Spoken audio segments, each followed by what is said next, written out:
ഒരു പ്രയർ റൂമായിട്ട് ഉപയോഗിക്കാൻ വേണ്ടിയിട്ടുള്ളതാണ്. നമ്മൾ യേശുദേവന്റെ ഫോട്ടോ ഒക്കെ വെച്ചിട്ട് ചെയ്തിട്ടുണ്ട്. അപ്പൊ നമ്മൾ ഇതിന്റെ ഇന്റീരിയർ വർക്ക് ഒക്കെ ചെയ്തിട്ടുള്ളത് നമ്മുടെ സുഹൃത്തായിട്ടുള്ള അനീസാണ്. അനീസെ, അപ്പൊ ഞങ്ങളെ പോൾ മാസ്റ്റർ വീട്ടിലിപ്പോ ഇന്റീരിയർ വർക്കാണ് നടക്കുന്നത്. അപ്പൊ ഇതിന്റെ കുറച്ച് കാര്യങ്ങളൊക്കെ ഇന്നത്തെ വീഡിയോയിൽ കാണിക്കുന്നത്. ഒരു മൾട്ടിവുഡ് ആണുള്ളത് അല്ലേ?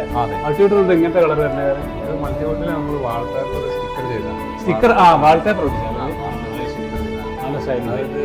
നല്ലൊരു വേണ്ടിയ ഒരു തീമാണ്. ഒരു വൈറ്റ് കളറിൽ അങ്ങനെ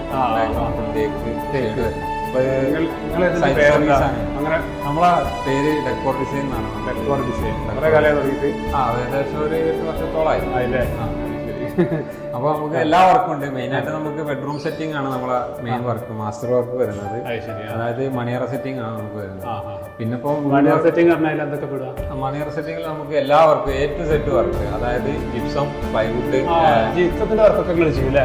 ജിപ്സം, പ്ലൈവുഡ്, കർട്ടണ്, പിന്നെ പെയിന്റിങ്, മൊത്തം ഇലക്ട്രിക്കലും മൊത്തം നമ്മൾ A to Z വർക്ക് ഉണ്ട്. അപ്പൊ നമുക്കിപ്പോ ഒരു ബെഡ്റൂമിന്റെ വർക്ക് മാത്രമാണെന്നുണ്ടെങ്കിൽ മൊത്തം നമ്മൾ A to Z ഫിനിഷ് ചെയ്തത്. ഒരു മണിയറ സെറ്റിംഗ് മണിയറ സെറ്റിംഗ് ഏറ്റവും എന്താ പറയാ പ്രൈസ് സ്റ്റാർട്ട് ചെയ്യുന്നത് 1,20,000 മുതൽ സ്റ്റാർട്ട് ചെയ്യും. മാക്സിമം പോകുകയാണെങ്കിൽ നമ്മൾ ചെയ്യുന്ന ഏറ്റവും ലക്ഷറി ഡിസൈൻ ചെയ്യുകയാണെങ്കിൽ മാക്സിമം 2 lakh വരെ ഉണ്ട്. ഈ കസ്റ്റമറുടെ ചോയ്സ് എന്താണോ അതിനനുസരിച്ച് നമ്മൾ ബെഡ്റൂം സെറ്റ് ചെയ്യും. അല്ലാന്നുണ്ടെങ്കിൽ കസ്റ്റമർ വരാൻ നിങ്ങളെ കയ്യിലുള്ള ലേറ്റസ്റ്റ് മോഡൽ ചെയ്യാണെന്നുണ്ടെങ്കിൽ അങ്ങനെ ചെയ്യാൻ കഴിയും.